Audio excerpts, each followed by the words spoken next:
read, and you've probably read this book, but The Power of Now by Eckhart Tolle. I read that in my early 20s, I think. And so when I started meditating, I was reminded, oh yeah, I haven't been accessing the now for a long time. When I read that book, it was a game changer for me, and I would drive in my car and just get totally present to the now, those flow states. And then, but time went by and I forgot about it. I forgot to do it. I lost that as a habit. So when I started meditating again, I instantly referenced that book and The Power of Now, right? Which is what mindfulness is all about, being completely present in the moment. So that's what I was able to access. And the beauty of that to me is it's the essence of life, right?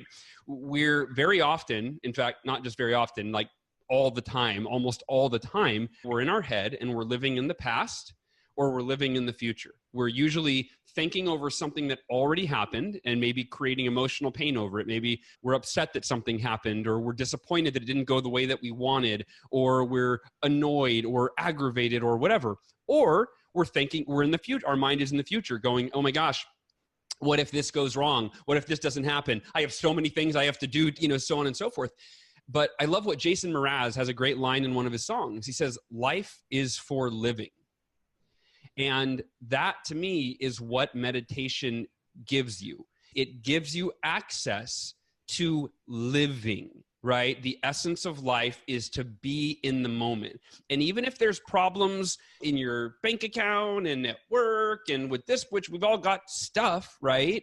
The quality of our lives has very little to do with what's going on around us and almost everything to do with what's going on inside of us. So meditation allows you to optimize what's going on inside of you. And that is what I found for me is I was able to access the power of now. I was able to access the present moment. And I was able to meditation became my favorite time of day, especially because when I started it, I remember the economy had crashed. I was in debt. I was losing my house. So if I thought about all that stuff, I could get real stressed, which is what had led to this depression. When I meditated, I acknowledged all that stuff is still there, right? But stressing about it all day doesn't fix it. But putting myself in a peak state puts me in a position to fix it. So meditation was almost a vacation from my problems, but not just that, because if it was just a vacation, then I had to go back and they were there and there was no benefit, then it would, I don't know that I would say it was really, really beneficial. But the beauty of it is it was a win-win. Two sides of the same coin where it was a vacation from my problems. I was fully in the moment, and in the moment, nothing was wrong. Nothing was happening to me. Nobody was hurting me. No one was taking my money, right? I was just getting to be. And it's the essence of being that I think allows us to find whether it's a flow state or just the essence of life.